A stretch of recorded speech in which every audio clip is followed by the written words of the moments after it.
참 예수님 반갑습니다. 오늘은 우리가 화나십니까? 라는 주제로 강의를 하도록 하겠습니다.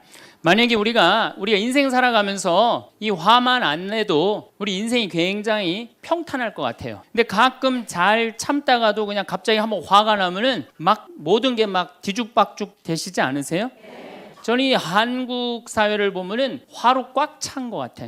며칠 전에 그 지하철 2호선에서 할머니 한 분이 손자 같은 그 딸을, 손녀 같은 아이를 머리채를 막 힘도 얼마나 좋으신지 그냥 막 하는 모습을 보면서 정말 우리나라에 화가 꽉 차 있구나. 우리 인생을 살아가면서 분노를 억제하지 못하고 돌이킬 수 없는 잘못을 저지를 때가 참 많아요. 홧김에 어떨 때는 부모도 죽여요. 홧김에 남편도 죽이고 홧김에 아내도 죽이고. 그래서 이 화를 잘 다스린다는 게 굉장히 중요한 것 같아요. 그럼 여러분 언제 화가 나요? 화가 나는 건 언제 화가 나냐면 무시당할 때. 남편이 시댁 식구들 앞에서 아니면 성당 모임에서 우리 마누라는 할 줄 아는 게 아무것도 없다. 얼굴이 잘생겼나, 음식을 잘하나, 성격이 좋으나 마음에 드는 게 하나 없다고 정말로 남편이 구박하면은 정말로 속에서 부글부글 끓죠. 내가 누구한테, 남편뿐만 아니라 다른 사람한테 내가 무시당할 때 우리는 화가 나요. 여기서 분노가 끌어올리죠. 또 남편들은 또 언제 화가 나요? 이 세상에서 아내한테 구박받을 처럼 화날 때가 없는 거예요. 당신 월급이 얼마냐? 우리 뭐 먹고 사냐? 누구 남편은 마누라 밍크코트 해줬대더라. 막 이러면은 남편도 막 홧김에 눈이 확 돌아가는 거죠. 여러분들도 남편, 아내 말고 또 누구한테 화날 때, 누구한테 무시당할 때 화가 나느냐면은 자식한테 무시당할 때 화나는 거예요. 더욱이 기가 막힌 거는 5살, 6살짜리한테 무시당하면요 막 끌어올라요. 여러분들 5살, 6살짜리가 막 엄마 말 안 듣고 살살 거짓말 시키면 화나요 안 나요? 뻔히 이놈이 거짓말하는 거 아는데도 살살 거짓말 시키면은 엄마는 막 화가 나요. 그래갖고 엄마가 막 자백하라고 그러죠. 너 이게 거짓말 아니냐고. 그럼 애는 끝까지 감춰요. 그럼 엄마는 그거 감추는 게 화가 나갖고 애를 막 두들겨 패죠. 근데 사실은 여러분들 그 아이들한테 화나는 거는 애가 문제가 있어서 여러분들 마음 안에 화가 꽉 차 있어서. 아니 그 5살, 6살짜리가 거짓말하면 얼마나 하겠어요. 그리고 자기가 잘못하면은 거짓말하는 건 인간의 본능이에요. 여러분들 국회의원들 청문회 볼 때 보면 거짓말 해야 안 해요? 장관 후보자들 청문회 할 때 보면 거짓말 해야 안 해요? 아니 그렇게 대단한 자리에 올라간 사람도 거짓말하는데 5살, 6살짜리가 거짓말한다고 그게 화가 나갖고 두들겨 패고 그러면 안 되죠. 그리고 뻔히 얘가 거짓말하는 거 알면서도 확인한다고 계속 자백해라, 진실을 말해라. 내가 보니까 거짓말하는 애가 나쁜 게 아니라 그렇게 몰아채는 엄마가 훨씬 나쁜 거예요. 그래갖고 마음 안에 뭐가 있느냐면은 너 한 번만 걸리기만 해봐라. 내가 가만히 두나 봐라. 그래갖고 한 번 걸리면은 한 번만 걸리기만 해봐라라고 95%의 엄마가 별론데 자식들한테. 그리고 걸리면은 두들겨 패는 엄마가 한 50%가 두들겨 팬대요. 어렸을 때 자식들한테. 이게 문제죠. 또 누구 때문에 화가 나요, 여러분들? 죽지도 않는 시어머니 때문에 열받잖아요. 그냥 막 90, 100살이 됐는데도 그냥 안 죽고 그냥 건강하고 배고프다고 그러고 밥 내놓으라고 그러고. 또 우리 또 할머니들은 누구 때문에 화나요? 내 마음 몰라주는 며느리 때문에. 그러니까 사실은 화는 어디서 가장 많이 나느냐면 가정 안에서 가장 많이 나는 것 같아요. 다른 데보다는 가정 안에서 자식 때문에, 남편 때문에, 부모 때문에, 아니면 며느리 때문에 화가 나는 거죠. 화는 날 때 보면 작은 일로 시작해서 크게 터집니다. 되게 아무것도 아닌 일로 화를 내기 시작해서 나중에 크게 터져. 그 화나는 걸 보면은 다이너마이트 이렇게 타들어가는 거 보시죠? 도화선 싹 타들어가다가 마지막에 터질 때는 어때요? 산도 무너뜨리고 막 불도 막 만들어내고 그러잖아요. 그러니까 우리가 화가 날 때는 그 다이너마이트 도화선에서 살살살살 탈 때 그때 꺼야 돼. 그게 끝에 가갖고 이게 터질 때까지 나를 복구 기다리고 있으면 나중에 큰일 납니다. 여러분들 처음에 집에서 불이 났을 때 조그만 불이 났을 때 빨리 끄면은 그 다음에는 번지지도 않죠. 근데 그 끄지 않고 그냥 막 계속 놔두면은 나중에 불이 커지면 그땐 끄고 싶어도 꺼요, 못 꺼요? 못 끄는 거예요. 그러니까 화라는 거는 잘 빨리 다스리는 훈련이 필요한 거야. 내가 김치찌개 저녁에 요즘 배춧값이 너무 뛰었다고 그래서 딴 데 이 배춧값 신경 쓰느냐고 김치찌개를 좀 짜게 끓였어. 남편이 딱 한 숟갈 먹어보니 이놈의 마누라 맨날 끓이는 김치찌개 하나 제대로 못 끓이느냐고. 그럼 부인이 여보 미안해 요즘 배추 한 포기에 15,000원이래. 그래서 내가 그 어떻게 올 겨울에 김장을 할까 그걸 고민하다가 간 보는 걸 깜빡했어. 그러니까 오늘은 다른 반찬하고 먹으면 다른 날은 내가 맛있게 해줄게. 이렇게 말하는 마누라는 한 명도 없어요. 당신이나 외식 시켜줘 봤어? 아니 김치찌개가 짠 날도 있고 맛있는 날도 있죠. 어떻게 맨날 당신 입에 딱딱 맞춰서 끓여주느냐고. 그럼 남편이 외식도 못 시켜주고 그래서 좀 미안해갖고 다른 반찬하고 먹으면 다행인데 남편 절대 안 지죠. 너는 맨날 집에서 텔레비전만 보고 해는 일이 뭐 있느냐고. 집안 청소를 제대로 하느냐 반찬을 맛있게 하느냐. 그러면은 부인이 당신이 나 옷 하나 제대로 안 사주고 그래서 나 텔레비전에서 그거 내 아이 쇼핑하는 거다. 그럼 또 남편이 넌 시집 올 때 해갖고 온 게 뭐가 있는데. 이러면은 점점 김치찌개로 시작해서 부부 능력 시집 올 때까지, 그리고 이제 나중에는 이렇게 사느니 너 죽고 나 죽자. 그래갖고 여러분들 뉴스 보도를 보면요, 자세히 보면요, 이런 뉴스가 굉장히 많이 나요. 아파트 15층에 느닷없이 14층에서 불이 나요. 그래갖고 소방관들이 와서 불을 끄고 주위 사람들 증언을 들어보면은 밤새 고함 소리가 오고 가고 난 뒤 불길이 치솟았다. 그러니까 이 홧김에 이렇게 사느니 너 죽고 나 죽자. 그래서 이불 방 한가운데다 갖다 놓고 석유 뿌리고 그리고 불 지르는 게 방화의 14%래요. 홧김에 지르는 불이 14%래요. 그 다음에 이 화라는 단어를 보면 불화자야. 여러분들 화가 나면 막 불이 나는 거야 속에서. 이거를 다스리지 못하고 이거를 끄지 못하면은 우리가 점점 크게. 근데 화는 내면 낼수록 문제가 해결될까요? 문제가 꼬일까요? 화는 내면 낼수록 문제가 꼬여요. 제가 20년 전에 제가 알던 분 시동생이야. 근데 이 양반이 굉장히 다혈질이었어요. 성탄절 전날 불법 유턴을 하다가 걸렸어요. 걸려갖고 정경이 딱 잡아갖고 불법 유턴했습니다. 벌점 15점에 벌금 7만 원입니다. 나는 안 했다. 내가 분명히 봤습니다. 이놈의 새끼 안 했다는데 왜 자꾸 그러느냐? 너 경찰서장이 누구냐? 누굽니다. 그래 마침 친구였나 봐요. 내 친구인데 너 가만히 안 놔두겠다고 귀싸대기를 때렸어요. 정경 귀싸대기를. 했더니 정경이 가만히 있어요. 공무집행방해로 철창에 집어넣어버렸어요. 그래서 거기서 길길이 뛰다가 그 자리에서 뇌출혈로 죽었어요. 불법 유턴한 거 하나 때문에. 근데 우리는 그런 일들 참 많아. 옛날에도 공중전화 오래 한다고 그런 사건도 있었죠. 그냥 아무것도 아닌데 그냥 조금만 한 번만 내가 이 고개를 숙이면 되는데. 저도 강의 다니느냐고 멀리 강의 갈 때 시간은 다가오고 차는 막히고 그러면 제가 불법 유턴도 많이 하고 빨간불일 때 건너도 많이 가요. 정말로. 왜냐하면 나를 기다리는 분이 보통 500명, 1000명인 경우가 많잖아요. 서울 올 때가 제일 그럴 때가 많아요. 딱 걸리면은 저는 딱 문 내리고 로만 칼라 딱 보여주면서 제가 뭐라고 그러냐면 정말 미안하다. 내가 불법 유턴한 거 내가 신호 어긴 거 인정한다. 그렇지만 내가 강의가 있어서 그러니까 좀 잘 좀 봐줘라. 그런 경찰들이 대부분은요 침 뱉은 거, 안전벨트 안 한 거, 벌점 없는 걸로 끊어주지 굳이 그거 벌점 매기면서 끊어주는 경찰 없어요. 인생 살아가면서 고개를 한 번만 숙이면은 문제가 해결될 때가 너무 많아. 근데 그 한 번을 숙이는 게 우리가 안 될 때가 참 많아요. 가끔 잘 하다가도 어느 날 안 숙여지는 날이 있죠. 그거를 숙이는 것을 훈련이 된 사람이 성숙한 사람이에요. 그 사람이 정말로 어디다 내놔도 그 사람 문제 없이 살 사람이에요. 화날 때마다 그냥 막 집어 던지고 막 그러는 사람 주위에 친구 하나도 없어지죠. 또 우리가 언제 화가 나요? 식구 가운데 자기만 손해보고 희생한다고 생각할 때 화나야 안 나요? 오빠는 대학 보내고 나는 고등학교밖에 안 보냈어. 그럼 부모님한테 막 화가 나요 안 나요? 나죠? 성당에서도 화날 때가 언제예요? 나는 성모에서 맨날 부엌에서 그냥 겉절이 김치 담그고 그냥 맨날 하는데 그냥 반찬 다 만들어갖고 내놓으면은 생전 성당에도 안 보이던 여자가 그냥 싹 여우같이 차려입고 와갖고 그거 딱 차려놓은 거 딱 들고 신부님 앞에 딱 가서 거기서 그냥 헤거리고 그거 주워 먹어본 거 보면은 이 식당에서 나는 그냥 완전히 그냥 식순이로 그냥 하다가 그냥 그거 보면 화 나요 안 나요? 나죠? 내가 손해 본다고 생각할 때 화가 나는 거예요. 성당 공동체에서 제일 미치는 건 뭐냐면은 누군가 자기를 비난하고 다니고 있어. 근데 그 사람이 누군지를 모르겠어. 나를 두고 분명 욕을 하는데 그럴 때 화가 나요, 안 나요? 날 때 많죠. 열받는 분 계신가 보다.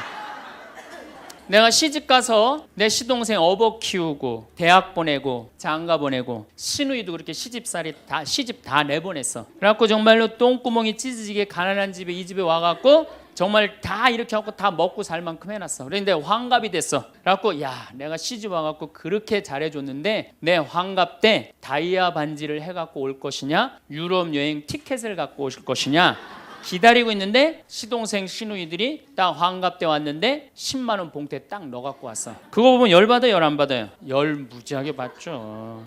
그래갖고 내가 너희들하고 인간관계를 갖나 봐라. 그리고 인간관계 끊고 사는 사람들도 많아요. 해준 게 돌아오지 않을 때. 그렇죠? 내가 잘해줬는데 돌아오지 않을 때. 근데 우린 살아가면서 여러분들 이제까지 은혜 받은 만큼 다른 사람한테 은혜 갚으셨어요? 저는 신부 되기까지 많은 신부님들, 많은 수녀님들, 많은 교우들이 저를 도와줬어요. 근데 신부 돼갖고 일일이 그분들한테 쫓아다니면서 다 감사했는가? 생각해보니까 다 하지 못했더라고요. 나도 다 감사하지 못했는데 내가 그 감사를 받지 못한다고 화낼 필요는 없지 않는가, 그런 생각이 들어요. 제가 신학교 다닐 때 우리 학장 신부님이, 돌아가신 배문환 신부님이 영성훈화 할 때 아주 이해하지 못하는 훈화를 꼭 하셨어요. 여러분들은 본당 신부가 돼갖고 교우의 40%만 지지를 받아도 여러분들은 성공하는 신부입니다. 근데 전 신학생 때 이해가 안 갔어요. 신학생 때 왜 이해가 안 갔느냐면은, 내가 신학생 때 인기가 얼마나 좋았느냐면은 막 방학 때 가면은 주일학교 애들이 막 매달려갖고 길을 못 갔어요. 지금이야 뭐 이상한 세상이 돼갖고 그러지 못하지만은 25년 전만 해도 애들이 신학생들을 얼마나 매달리고 좋아했어요. 초등학교 애들이. 중고등학교 애들은 내가 방학 끝나고 신학교 돌아가면은 애인 군대 보내는 것처럼 그렇게 섭섭하고 편지 보낸다고 그러고 학사님 보고 싶다고 그러고, 본당에서 아줌마들은 나 보면 죽어. 좋아서.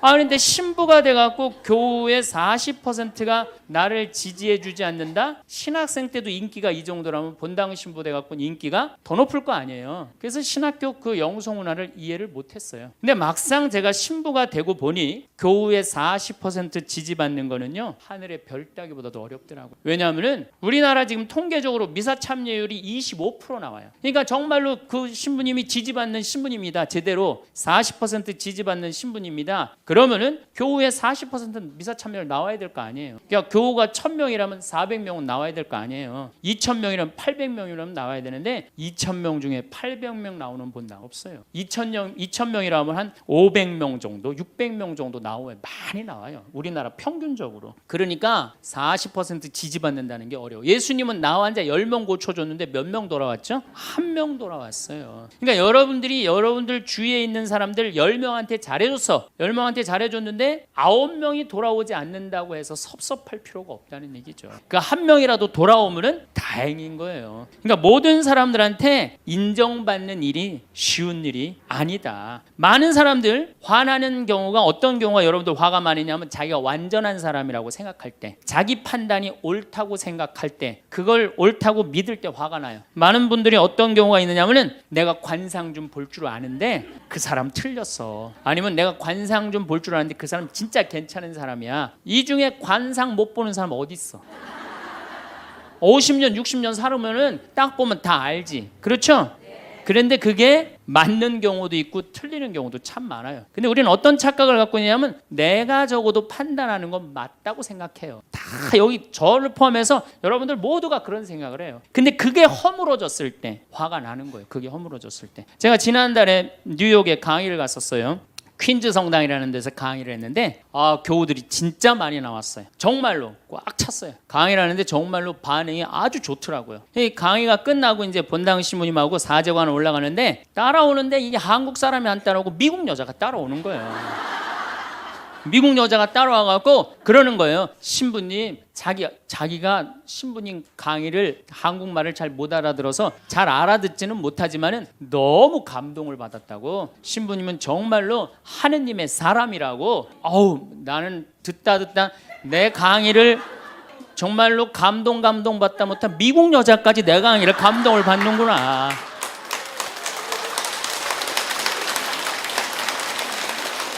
그래갖고 기분이 너무 좋아갖고 이제 그 여자하고 얘기를 하고 있는데 본당 신부님이 자꾸 나를 끄는 거예요. 사정안에 빨리 가자고. 나 지금 미국 여자하고 얘기하는데 지금 본당 신부님이 내 팔을 자꾸 끄는 거예요. 그래갖고 아니 신부님 나 좀 빨리 가자고. 나를 본당 신부님이 가자고 그러는데 어떻게 가자고 그랬더니 본당 신부님이 조금 지나가더니 신부님이 그러는 거예요. 신부님 저 여자 이거라고 이거.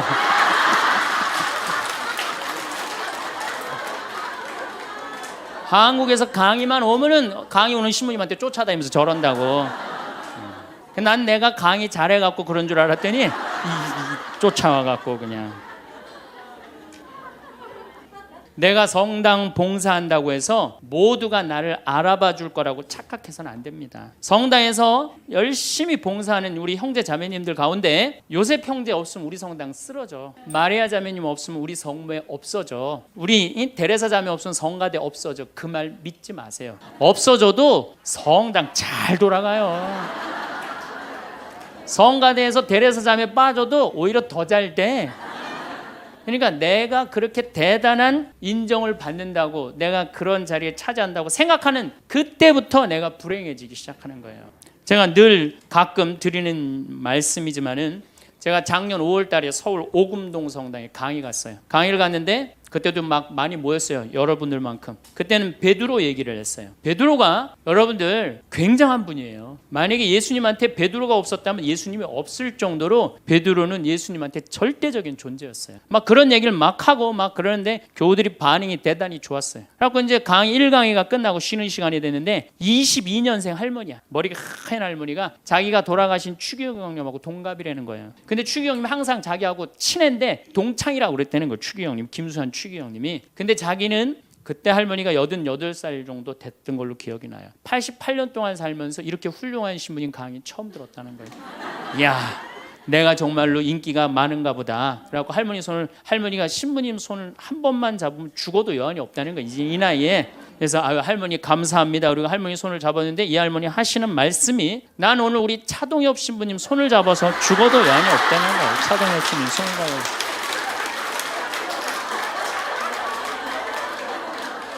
그래서 제가 그랬죠. 할머니, 저는 차동엽 신부가 아닙니다. 저는 황창현 신부입니다. 그렇게 분명히 말씀을 드렸는데 이 할머니는 황창현이라는 사람을 알지도 못하는 거예요. 그래갖고 또 뭐 상담하고 싶다는 분들이 있어서 상담을 쭉 하고 있는데 저쪽에 있는 할머니가 안 가고 기다리고 계시더라고요. 사람들이 다 떠나는데 할머니가 또 오셨어요. 이 유명한 신부님 손 한번, 우리 차동엽 신부님 손 한번 더 잡아보자고. 모든 사람들이 나를 인정해주지 않는다 하더라도, 모든 사람들이 나를 알아주지 않는다 하더라도 실망하실 필요 없어요. 그리고 우리가 인생 살아가면서 모든 사람이 나를 인정해주는 일은 없어요. 그러니까 여러분들 가운데 모든 사람이 나를 좋아해. 이분은 사실은 나중에 불행의 씨를 갖고 있는 분이에요. 화의 씨를 갖고 있는 분이에요. 10명 중에 몇 명만 나를 좋아해도 성공해? 4명만 좋아해도 성공한 거예요. 아니 10명 중에 1명만 나를 믿어줘도 여러분들은 실패한 인생이 아니에요. 9명은 나를 인정하지 않을 수도 있어요. 근데 가끔 나는 우리나라 연예인들을 보면 안타까워요. 연예인들 막 인기가 좋잖아요.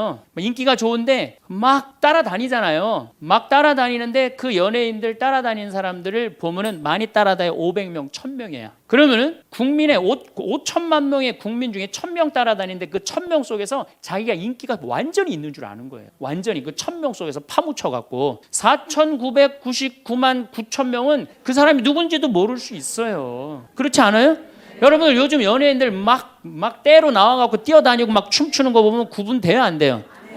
난 아무리 알아보려고 해도 나도 이제 늙어가기 시작하니까 이게 누가 누군지 모르겠더라고요. 나하고 그 사람들하고 아무 상관없어. 그러나 연예인들은 그런 생각을 안 해요. 자기가 모든 사람들한테 인기가 있다고 착각을 해요. 그런데 갑자기 댓글에 그게 노래냐, 그게 춤이냐, 그게 연기냐, 이런 악성 댓글이 올라오면 그때부터 미치는 거예요. 그래갖고 그 악성 댓글을 올려봤자 내가 보기에는 정신 나간 사람이 올리거나 정신 나간 사람이 올리거나 아니면은 자기 마음에 안 드는 사람 올리는데 많이 올려야 50명, 100명도 안 올릴 거예요. 자기를 좋아하는 연예인들은 저 일반 대중들은 보통 한 5,000명, 10,000명 되면은 그런 악성 댓글을 올리는 사람은 10명, 20명도 안 될 거예요. 근데 그거에 스트레스를 받아갖고 목매갖고 자살하는 연예인들이 참 많아요. 그럴 필요 없다는 거예요. 최진실 씨가 이 세상 떠난 지 벌써 이제 2년 됩니다. 참 안타까운 연예인이에요. 나는 최진실 씨하고 나이하고 비슷한 연배. 우리 어렸을 땐 인기 최고였어요. 정말로. 정말 앞으로도 더 연예 활동을 했으면 우리한테 큰 기쁨을 줬을 거야. 근데 최진실 씨를 좋아하는 사람은 국민이 한 나를 포함해서 한 3천만 명은 될 거예요.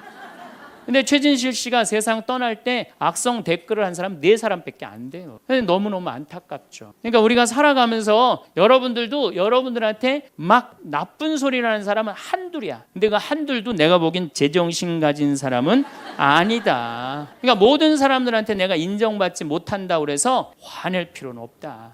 제가 17년 전, 벌써 18년 전이네요. 철산성당이라는 경기도 광명 보좌 신부를 했어요.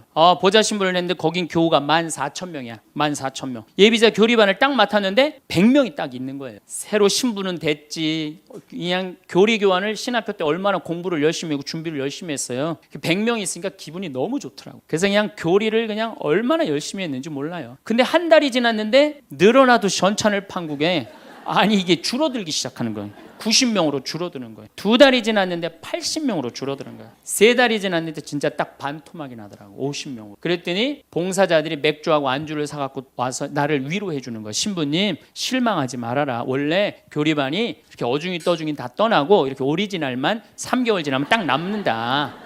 그리고 실망하지 말으셔야 되는 이유가 수녀님 반은 더 떨어졌다. 그러니까 실망하지 말아라. 그때 제가 뭐라 그랬냐면 여러분들은 요한복음 6장도 읽어보지 않았느냐. 요한복음의 6장에 무슨 얘기가 나오는 예수님이 5,000명 먹인 기적 얘기가 나와요. 근데 요한복음 4장에 보면 예수님이 죽어가는 고간의 아들을 살려요. 그냥 예수님 활동하자마자 첫 기적은 요한복음에서 첫 기적은 가나에 술 많게 하는 기적이고 두 번째 기적이 뭐냐면은 죽어가는 고간의 아들을 살리는 거예요.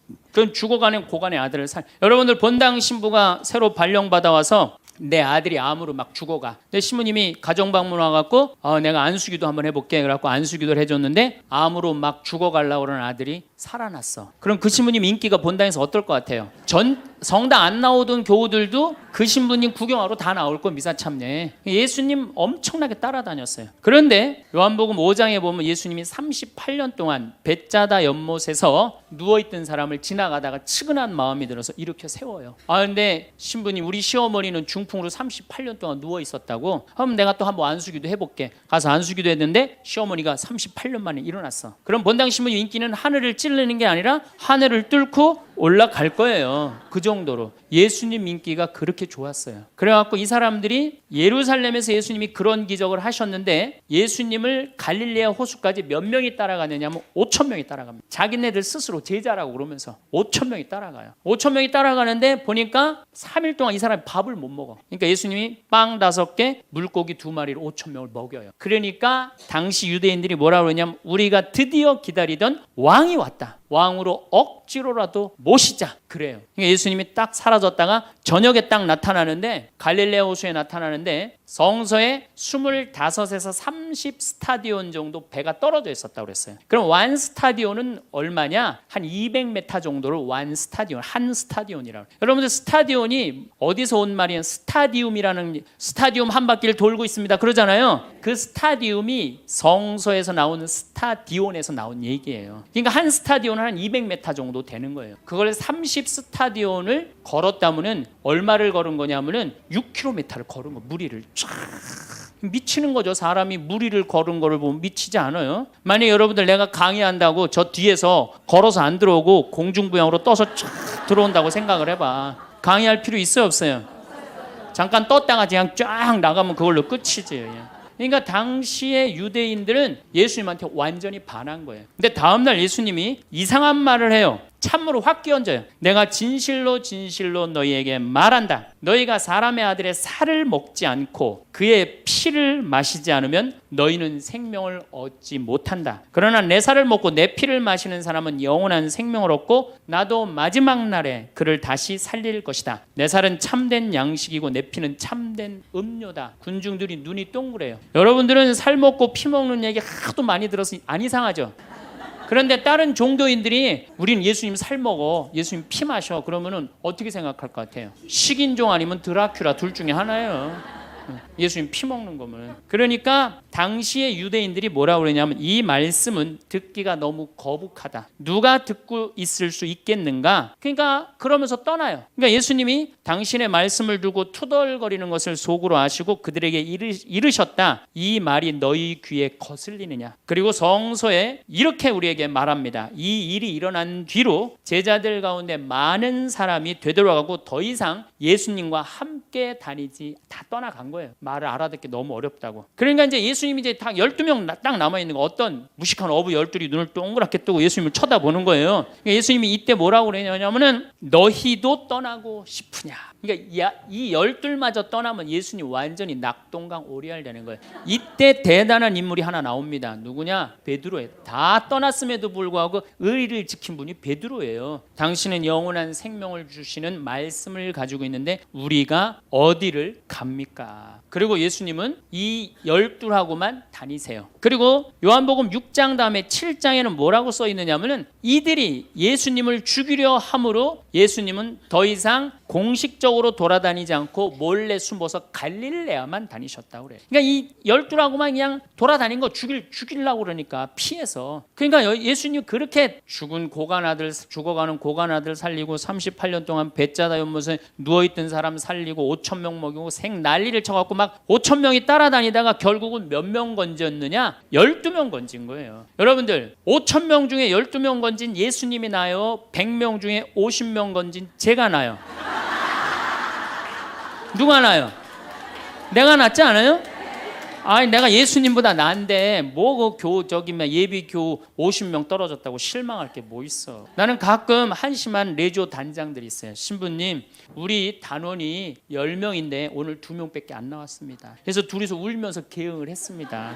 우리 레지오 해체해야 될까 봅니다. 이렇게 오는 단장이 있는데 한심한 단장이죠. 10명 중에 2명 나왔다 그러면 20% 지지받는 단장이야. 자, 5천 명 중에 12명 남긴 예수님이 나요? 10명 중에 2명 나온 단장이 나요? 누가 나?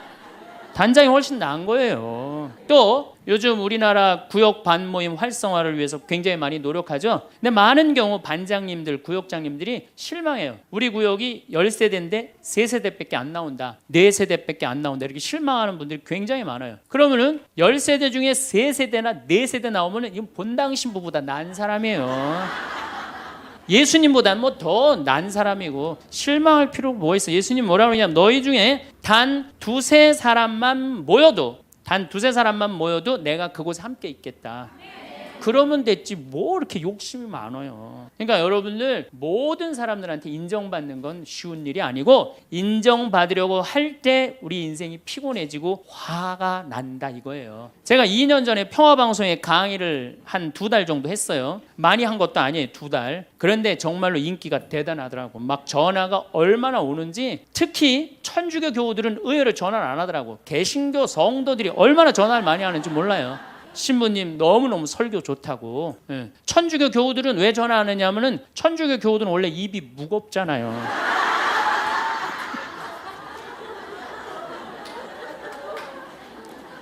급기야는 목사님이 전화를 하셨어요. 신부님 우리 교회 와서 설교를 주일 예배에 좀 해달라는 거예요.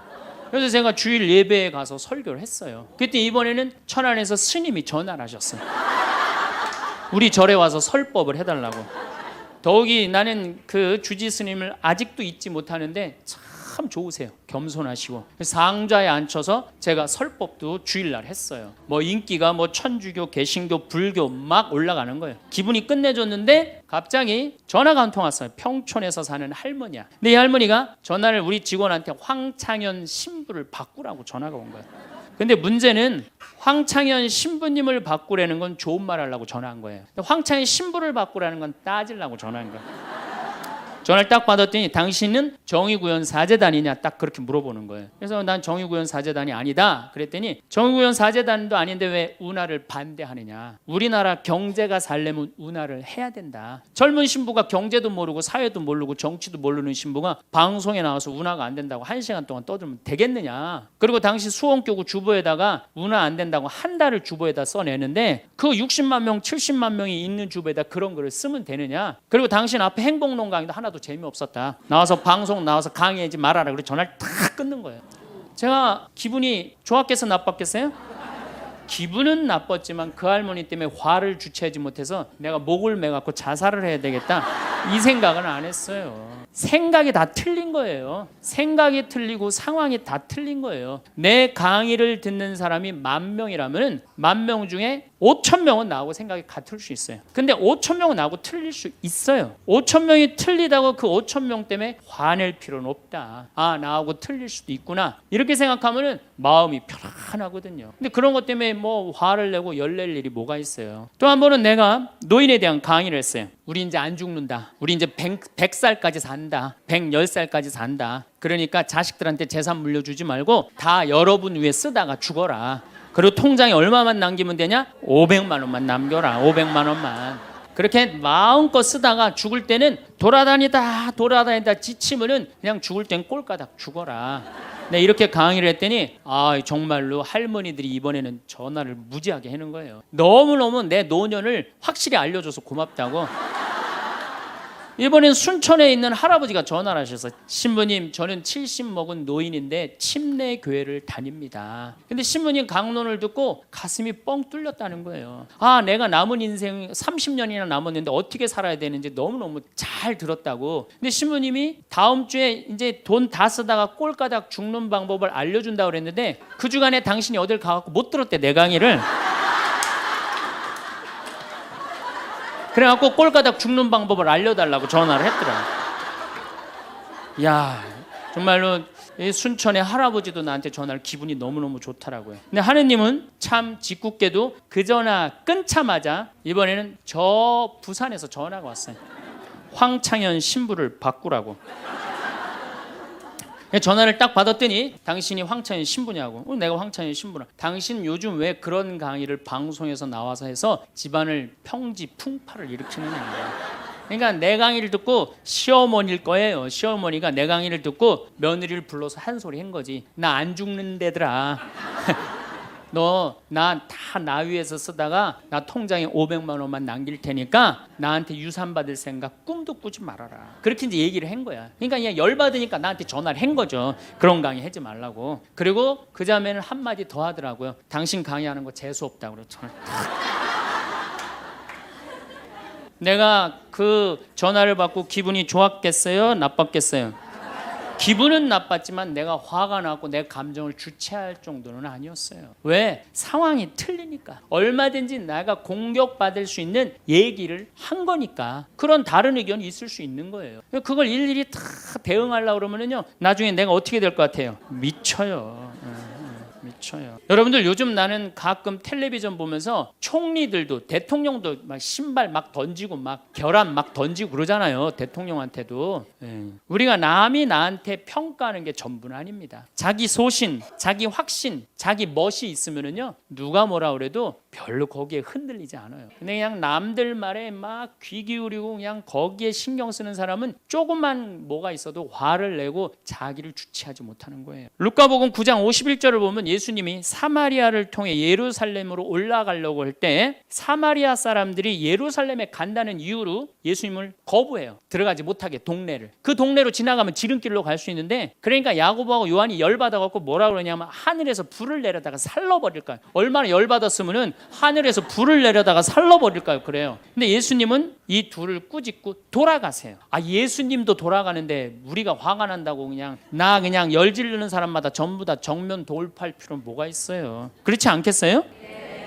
우리도 예수님처럼 돌아갈 상황이 되면 돌아갈 줄 알아야 됩니다. 세상 사람들이 다 나를 몰라준다 해도 화낼 일도 아니에요. 공자님은 뭐라고 그러셨느냐? 진정한 성인은 자기를 몰라줘도 분노하지 않고 유유자적할 줄 아는 사람이 진정한 성인이라고 그랬어요. 내가 누군데 나를 몰라봐. 왕년에 내가 이 거리를 주름잡던 사람인데 이 성당 지을 때 내가 어떻게 했는데 나에게 이럴 수가 있어. 내가 시집 와서 똥구녕이 찢어지게 가난한 이 집 이렇게 일으켜놨는데 나를 무시할 수 있어? 이렇게 자꾸 자기 도취에 사로잡히면은요, 나중에 다른 사람하고 부닥치게 되고 잘난 척하게 되는 그런 꼴이 된다. 그런 꼴이에요. 여러분들 반대로 모두를 사랑할 수 있어요? 내가 모든 사람들한테 사랑받을 수도 없지만은 반대로 사랑할 수 있느냐? 다 사랑할 수 있어요?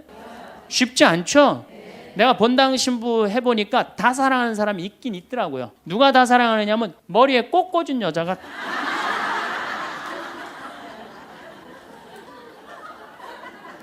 이게 모두를 사랑한다는 게 쉬운 게 아니에요. 근데 우리는 뭐에 지금 세뇌가 되어 있느냐면 성당에 나오면 어떻게 해야 된다고 생각해요? 모두를 사랑해야 된다고 생각하지 않아요? 나를 괴롭히는 사람, 나를 미워하는 사람, 나한테 힘들게 하는 사람 다 사랑해야 된다고 생각해요? 그렇게 생각하잖아요. 그리고 은연중에 그런 교육을 받았어요. 은연중에. 근데 성서에 모두를 사랑하라는 구절은 없어요. 서로 사랑하라고 그랬지 모두를 사랑하라고 하는 구절은 없어요.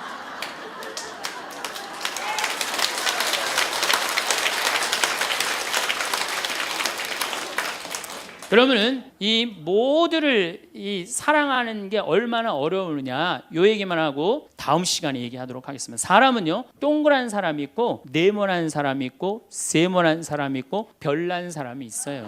그렇죠? 근데 꼭 사람 중에 삐죽한 사람이 있어. 삐죽한 사람. 말 한마디라도 꼭 아프게 하는 사람이 있어요. 그래갖고 내가 이제 마음 먹고 파마를 싹 했단 말이야. 마음 먹고 그래갖고 이 동그란 사람이 파마를 딱 했는데 삐죽한 놈이 딱 와서 한마디 합니다. 파마를 왜 그렇게 했어? 얼굴이 떡판 같아 보이잖아. 그럼 이 동그란 사람 피가 뚝뚝 떨어져요 안 떨어져요? 뚝뚝 떨어지는데 동그란 사람 특징은 뭐냐? 남한테 싫은 소리 하면 안 되는 줄 알고 있는 거예요. 그러니까 동그란 사람이 그렇게 내 가슴에 피가 떨어지면 한마디 해줘야 될 거 아니에요. 내가 떡판이든 뭐든 네가 무슨 상관이냐 이렇게 얘기를 해야 되는데 동그란 사람은 파마를 왜 그렇게 해서 얼굴이 떡판 같잖아. 그러면 동그란 사람이 뭐라고 그러냐면 그러게 해다 보니 그렇게 됐네.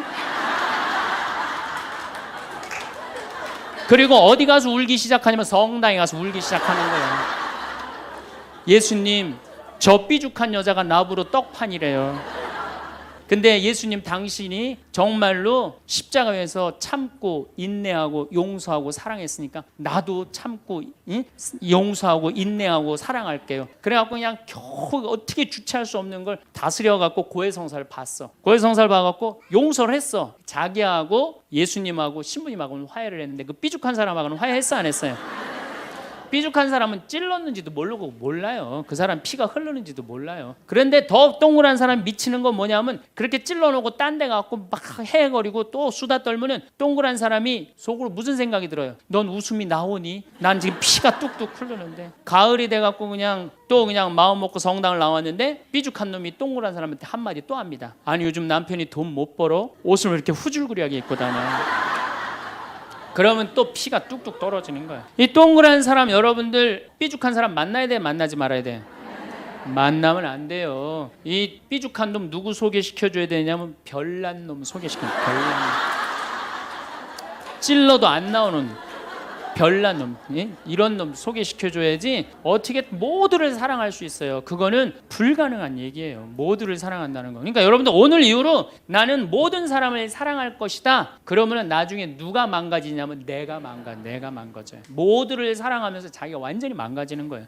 모두를 사랑하면서 기쁨은 다행인데 모두를 사랑하면서 그걸 끌어안느냐고 속에서 부글부글 끓어. 그냥 화가 꽉 차 있는 거죠. 그러면은 다음 시간에 정말 모두를 사랑하는 일이 얼마나 어려운 일인지 이야기 나누도록 하겠습니다. 감사합니다.